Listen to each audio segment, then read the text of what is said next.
Yo, what's up mga gar? Welcome back again sa ating channel, Kuya Dels Fishard. For today's video mga gar ay mag-update tayo ng kaunti. Kasi medyo tayo, magdadalas tayo ng upload no, para kahit pa paano hindi mawala yung ating mga subscriber, yung ating mga followers. So, maaga tayo nagising ngayong araw, no? Mag-alas 8 pa lang ngayon, parang nasa 7:30 pa lang ganun. Maaga tayo nagising, mga 5 kasi plano sana natin na bumiyahe. Kaso maulan man. Kung mapapansin nyo, no? Medyo maulan yung panahon. So mag-vlog na lang ta. So nandito yung mga natin, balon mauli natin. Ayun o. Papansin nyo sila mga gar, no? Nasa pa lang yan sila. 1 week ata pa lang. Mga solid na, no? Tapos malaki yung mortality rate nila. Halos walang nadali no sa ating mga moli 'yon. Puputi, 'di ba? Ang puti, ang titingkad ng mga kulay, tapos yung parent nandoon. So, ang plano ko dito mga gar, babawasan ko 'to ng halaman. Tanggalan ko ng konting hornwort, or tatanggalan ko nga talaga siguro ng hornwort. Tapos tatanggalin ko na rin yung parent. Ayun. Tapos ililipat ko doon. Kasi nandun yung male Huhulihin ko yung mga dyan, yung mga nakalagay dyan na Waikisi. Yun, huhulihin ko. Tapos dyan ko ilalagay. So, ito na yung magiging grow out nila. Sila na yung nandito, tatanggalin ko na yung parent. Tapos kahapon, no, kahit umuulan kahapon, dahil hindi naman ganun din kahapon, ang aga ko din nagising. Hindi rin ako nakabiyahe dahil ganun pa rin ang panahon, no? Maulan kasi dahil sa bagyo. So, ginawa ko nung medyo tumila, sumaglit ako, nakabili ako ng tubig na isang Pilox lang naman. Yun. Kasi, ang pinapakain ko dito, yung frozen moina. Pero pagdating kasi sa nutrient, sa pagpapalaki talaga, mas maganda talaga Tubipix. Tubipix talaga mga gar. Ayun. Basta maayos lang yung pinagbibilan nyo. Yun. Kasi dati mayroon akong nabibilhan. Hindi maabot ng 2 araw, namamatay ka agad. Minsan nga, kakabili mo lang, kinahapunan, patay na agad lahat. Ganun. Yung nabibilhan ko ngayon, bago, lalo na pag mga kakakuha niya pa lang, bago, tumatagal talaga 1 linggo. Hindi namamatay. So, yun yung pinakain ko kahapon. Dami kong nilagay, pero ayan, no? Ayan yung baso, wala nang laman. Lakas lang kumain. So, maya-maya lalagyan ko na to ulit. Ayan. And, dahil wala naman hindi naman tayo makakabiyahe ngayong araw, maglilinis-linis lang ako dito ng mga isda natin para mabawasan yung dumi. Ayan, tapos dito, no, ayan, no, yung mga fry natin dito. Ayan, madami na rin, no. Baka mayroon pang gustong makipag-swap mga gar dito sa ating double sword. Meron tayo dito, mga big mama yan, mga big mama yung double sword natin dito. Ayun, tapos meron tayong mga male na nandito na magaganda. Ayan o, ayan ang mga male natin. Ayan, magaganda, di ba? Ayan, baka merong gustong makipag-swapping ng strain na iba din. Kasi wala pa tayong maraming strain. Konti pa lang yung strain natin dito. Ayan, ito sunod, magdadagdag ako ng ganito. Kasi, ayan, parang medyo pumangit na yung male ng ating PKBM. Ayan o, nag-ano na nga yung buntot niya. Medyo bumaloktot na yung mga buntot niya. Hindi ako sure kung makaka-breed pa yan. Pero try natin, lilipat natin dito yung female natin.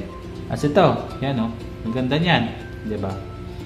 Yan. May mga bago na tayong fry nito dahil yung mga female natin nag-breed na. Kaya hindi ko na binibenta. Ini-swap ko na lang. Baka merong may gusto dito, malalapit lang. Game tayo dyan. Ayun. Tapos, yung mga full gold natin dito, ayan o. Nilipat ko kasi dito yung mga fry ko dati, no. Kumbaga, yung mga fry ng full gold natin na nakahiwa-hiwalay. Ang ginawa ko kasi, para isahan na lang, yun, dito na lang, no.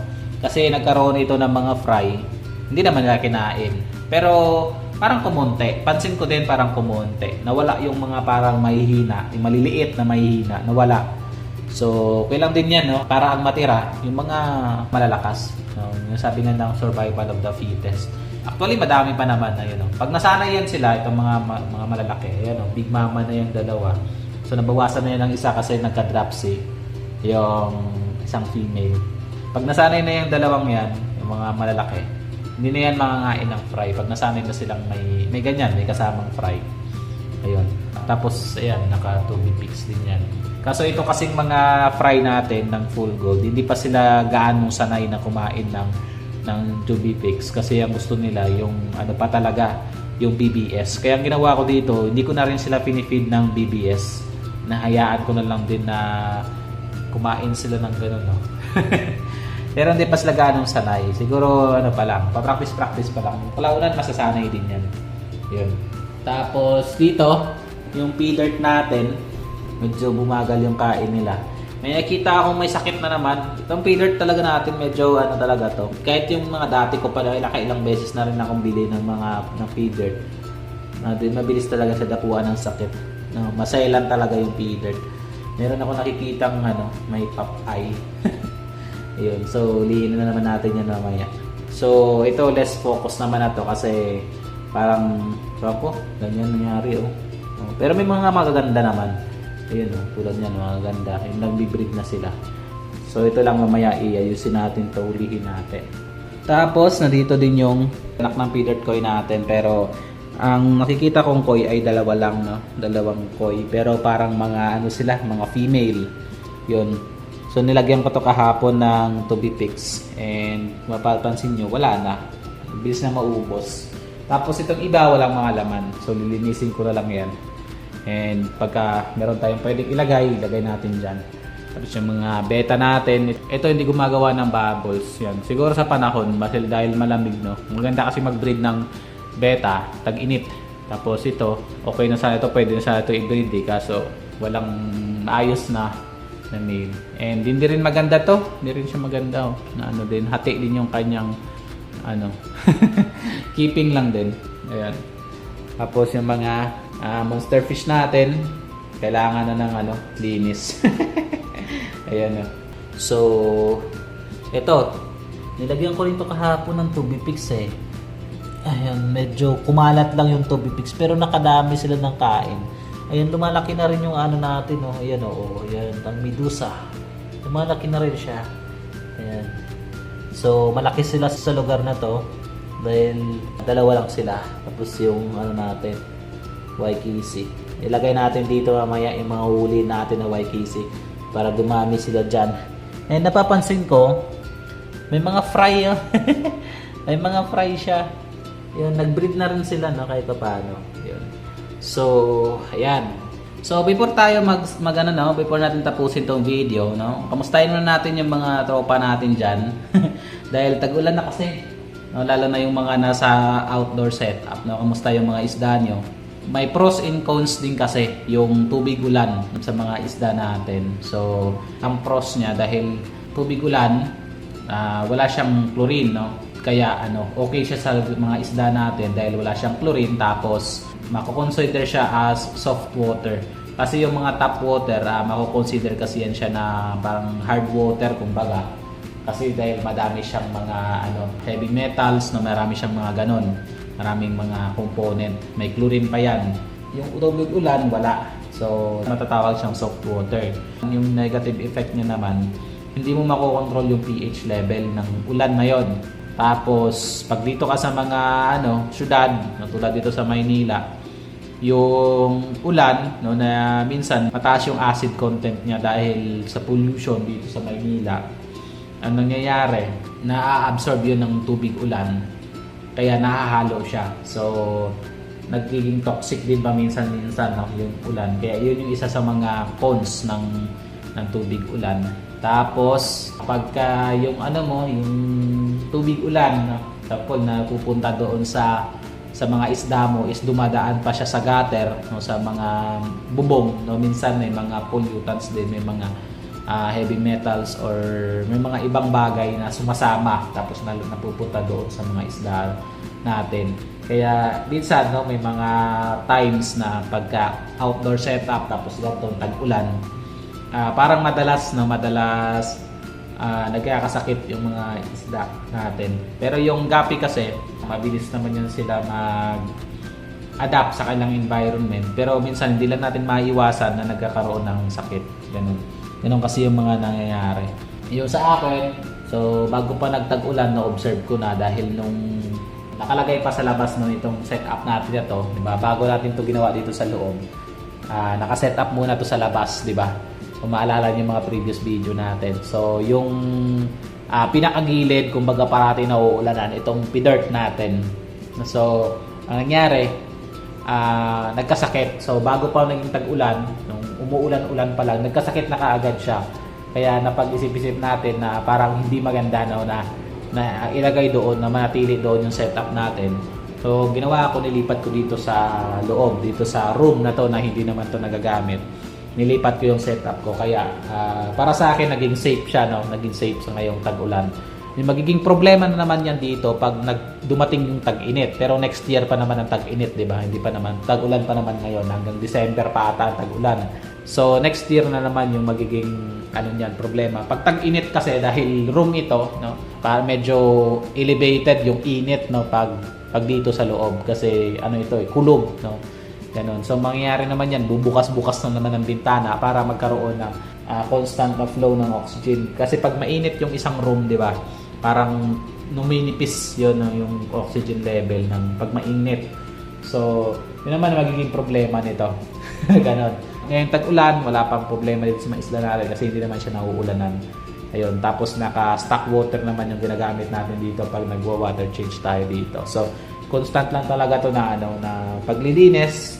So, ang paglilinis ko naman dito, once a week lang. Once a week na talaga ako naglilinis. Tanggal lang ng poop, ganun. Pagka medyo bumaba yung tubig, dagdag na naman.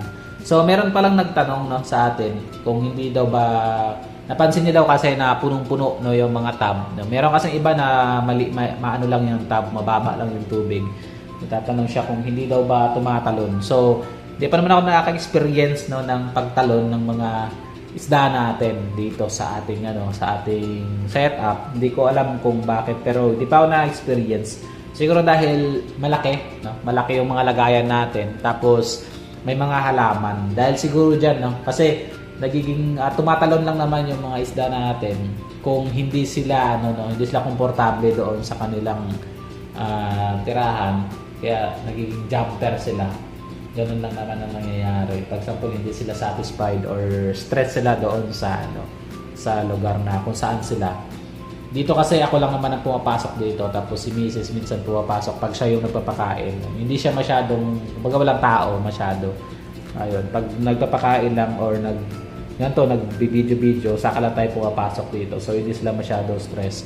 And ayan, ganyan, maraming halaman, tapos constant din yung moving ng water dahil naglagay tayo ng aerator. Dati kasi walang aerator to. Kaso nasasayangan tayo dito sa motor natin na binili. Ayan.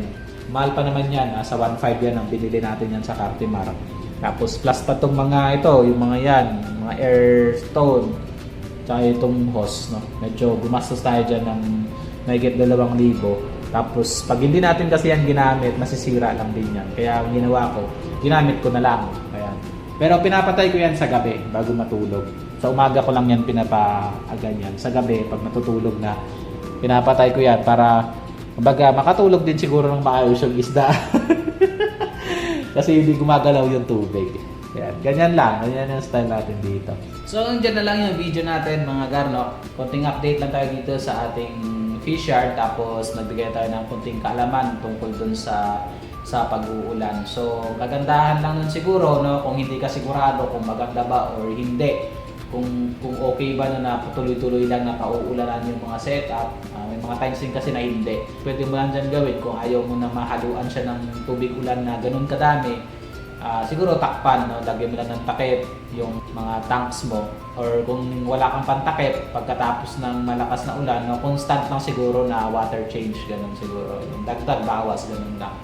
Pero may mga times naman na nakaka-adapt naman agad yung isda natin, lalo na kung madami naman sila, ganun, nakaka-adapt naman yun. Siguro may magkakasakit, natural naman yun.